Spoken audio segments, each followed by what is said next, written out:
അന്തരിച്ച വ്യവസായ പ്രമുഖനും confident group ഉടമയുമായ CJ റോയിയുടെ സംസ്കാര ചടങ്ങുകൾ നാളത്തേക്ക് മാറ്റി. വിദേശത്തുള്ള കുടുംബാംഗങ്ങൾ എത്താൻ വൈകുന്നതിനാലാണ് സംസ്കാരം മാറ്റിവെച്ചത്.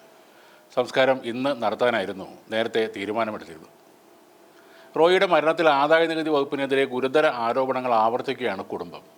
റോയിക്ക് മറ്റ് സാമ്പത്തിക ബാധ്യതകളോ ഭീഷണികളോ ഉണ്ടായിരുന്നില്ലെന്നും IT ഉദ്യോഗസ്ഥരുടെ നിരന്തരമായ സമ്മർദ്ദമാണ് അദ്ദേഹത്തെ തളർത്തിയതെന്നും സഹോദരൻ CJ ബാബു പറഞ്ഞു.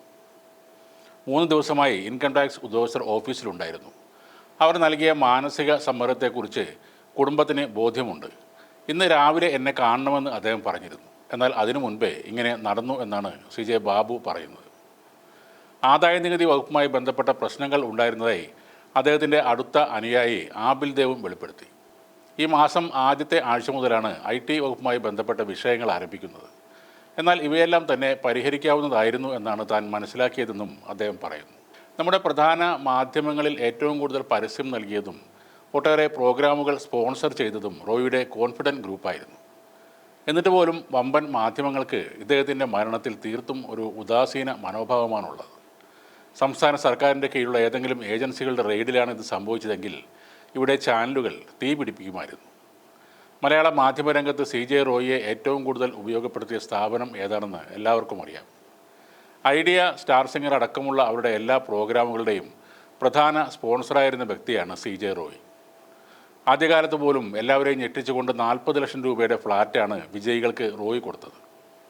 എന്നാൽ ആ മനുഷ്യൻ ജീവനൊടുക്കിയപ്പോൾ ഒരക്ഷരം പറയാനില്ലാതെ മറ്റുള്ള വാർത്തകളിലേക്കാണ് അവർ ശ്രദ്ധ കൊടുക്കുന്നത്. ശൂന്യതയിൽ നിന്ന് തുടങ്ങി ദക്ഷിണേന്ത്യയിലെ ഏറ്റവും വലിയ റിയൽ എസ്റ്റേറ്റ് സാമ്രാജ്യങ്ങളിലൊന്ന് പടുത്തുയർത്തിയ ആളാണ് ഡോക്ടർ CJ റോയി. ഫോർച്യൂൺ 500 കമ്പനിയായ ഹ്യൂലറ്റ് പക്കാർഡിലെ ഉയർന്ന ജോലി ഉപേക്ഷിച്ചാണ് അദ്ദേഹം ബിസിനസ്സിലേക്ക് ഇറങ്ങുന്നത്. ഒരു പൈസ പോലും കടം എടുക്കാതെയുള്ള ശൈലിയാണ് അദ്ദേഹം പരീക്ഷിച്ചത്. കേരളം, കർണാടക, ദുബായ് എന്നിവിടങ്ങളിലായി 165ഓളം പ്രൊജക്റ്റുകളും 15,000-ലധികം സംതൃപ്തരായ ഉപഭോക്താക്കളും കോൺഫിഡൻറ്റ് ഗ്രൂപ്പിനുണ്ടായിരുന്നു. സാധാരണ ഒരു ഇൻകം ടാക്സ് റെയ്ഡിൽ പേടിക്കുന്ന ആളൊന്നുമല്ല CJ റോയി. എന്തോ ഗുരുതരമായ സംഭവങ്ങൾ അതിൻ്റെ പിന്നിലുണ്ടാകും. പൊതുവെ നോർത്ത് ഇന്ത്യയിൽ ഉള്ള വലിയ ബിസിനസ്സുകാർക്ക് സൗത്തിലുള്ള ബിസിനസ്സുകാരോട് ഒരുതരം വിദ്വേഷ മനോഭാവമുണ്ട്. ബിസ്ക്കറ്റ് രാജാവായിരുന്നു മലയാളിയായ രാജൻ പിള്ള. ബ്രിട്ടാനിയ എന്ന ആഗോള ബിസിനസ് ഗ്രൂപ്പിനെ ലോകത്തിൻ്റെ നെറുകയിൽ എത്തിച്ച കൊല്ലംകാരൻ. എന്നാൽ ബിസിനസ് കുടിപ്പകയിൽ അറസ്റ്റിലായ രാജൻ പിള്ളയെ ആരും തിരിഞ്ഞു നോക്കിയില്ല. ഒടുവിൽ രോഗം മൂർച്ഛിച്ച് തീഹാർ ജയിലിലെ സിമൻറ്റ് തറയിൽ കിടന്ന് മരണത്തിന് കീഴടങ്ങി. MA യൂസഫലിക്ക് മുന്നേ ലോകമറിഞ്ഞ മറ്റൊരു മലയാളിയായ വ്യവസായി ഉണ്ടായിരുന്നു. ജീവിച്ചിരുന്നെങ്കിൽ ഒരുപക്ഷെ യൂസഫലിയേക്കാൾ ധനികനും പ്രശസ്തനുമൊക്കെ ആകുമായിരുന്നു അയാൾ. ഇന്ത്യയിലെ ആദ്യത്തെ സ്വകാര്യ വിമാന കമ്പനിയായിരുന്ന ഈസ്റ്റ് വെസ്റ്റ് എയർലൈൻസിൻ്റെ ഉടമയായിരുന്ന തക്കിയുദ്ദീൻ അബ്ദുൾ വാഹിദ് എന്ന തിരുവനന്തപുരത്തുകാരനാണത്.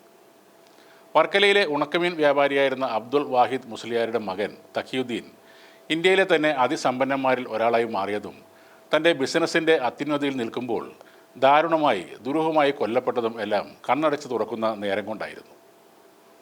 30 വെടിയുണ്ടകളാണ് അന്ന് വാഹിദിൻ്റെ ശരീരത്തിൽ ഉണ്ടായിരുന്നത്.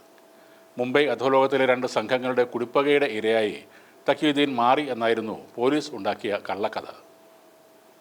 തക്കിയുദ്ദീനെ ചതിച്ചു വീഴ്ത്തിയ ജെറ്റ് എയർവേസ് ഉടമ നരേഷ് ഗോയലും പിന്നീട് ജയിലിലായി.